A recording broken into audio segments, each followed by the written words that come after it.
آج کل ہمارے معاشرے میں کوئی نہ کوئی کسی نہ کسی کی غیبت کرنے، مذاق اڑانے یا اس کی عزت اچھالنے میں لگا ہوا ہے۔ سماجی محفلیں ہوں، سیاسی محفلیں ہوں یا شادی بیاہ کی محفلیں ہوں، ہر جگہ دیکھا جاتا ہے کوئی نہ کوئی کسی نہ کسی کی عزت اچھالنے میں لگا ہوا ہے۔ کبھی یہ سوچا ہے کہ ہم جس کی غیبت کر رہے ہیں یا جسے پیٹھ پیچھے ذلیل کر رہے ہیں، ایک نہ ایک دن اللہ تعالیٰ اس کو ہمارے سامنے بہتر ثابت کر دے گا۔ ایک شخص ہے، وہ ہر بندے کی برائیاں کرتا ہے، غیبتیں کرتا ہے، عزتیں اچھالتا ہے۔ وہ ایک دفتر میں کام کرتا ہے اور اس کا ایک دوست ہوتا ہے جو کافی علیل اور کافی طبیعت خراب ہونے کی وجہ سے کئی عرصے سے دفتر نہیں آتا۔ تو وہ شخص ہر انسان کو، ہر ملازم کو پکڑ پکڑ کے اس کی غیبتیں کرتا ہے، اس کی برائیاں کرتا ہے، اس کا مذاق بناتا ہے۔ وہ کہتا ہے کہ نہیں بھائی، وہ تو ڈرامے کر رہا ہے اور وہ بہانے بنا رہا ہے، اور جبکہ ایسا نہیں ہوتا۔ وہ واقعی شدید علیل ہوتا ہے، وہ شدید بیمار ہوتا ہے۔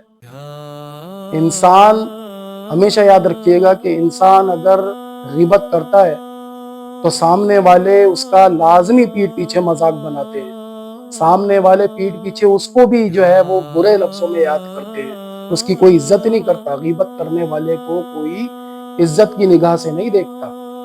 جو کوئی بھی آپ کی غیبت سننے کے لیے اپنا وقت ضائع کرتا ہے تو یہ یاد رکھیں کہ وہ شخص آپ کی غیبت آگے ضرور پہنچائے گا، وہ شخص آپ سے سننے والی غیبت ضرور آگے پہنچائے گا۔ تو ہوتا کیا ہے کہ دوسرے دن اس کے دوست کا انتقال ہو جاتا ہے اور دفتر کے سارے ملازمین جب اس جنازے میں جاتے ہیں تو دیکھتے ہیں کہ وہی شخص اس جنازے کو ندامت کے ساتھ اور کانپتے ہوئے ہاتھوں کے ساتھ کاندھا دے رہا ہوتا ہے، جو اس کی غیبت کر رہا تھا، جو اس کو جھوٹا قرار دے رہا تھا، جو اس کا مذاق بنا رہا تھا۔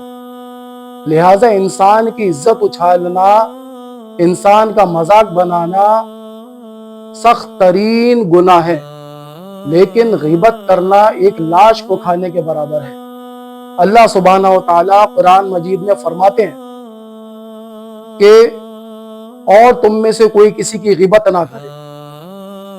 کیا تمہیں اچھا لگے گا کہ تم اپنے مردہ بھائی کا گوشت کھاؤ؟ تو کبھی تصور کر کے دیکھیں کہ کسی بھائی کا گوشت کسی کی پلیٹ میں سجا کے اس کو دیا جائے کھانے کے لیے، تو کیا وہ کھائے گا؟ کبھی نہیں کھائے گا، بلکہ وہ ترک کر دے گا۔ لہٰذا غیبت نہ کریں، غیبت کرنے سے بچیں۔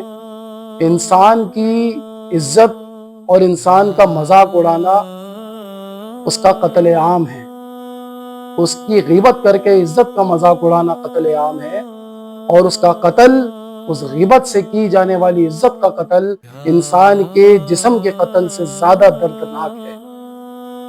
لہٰذا غیبت سے بچا جائے، غیبت سے ترک کیا جائے اور غیبت کو اپنی زندگی سے نکال کے پھینک دیا جائے۔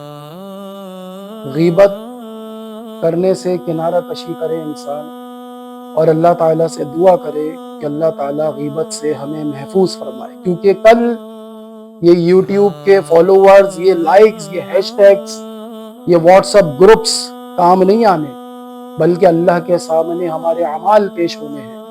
اور اللہ تعالیٰ سے دعا مانگے کہ اے اللہ ہمیں غیبت سے محفوظ فرما، اس شر سے محفوظ فرما۔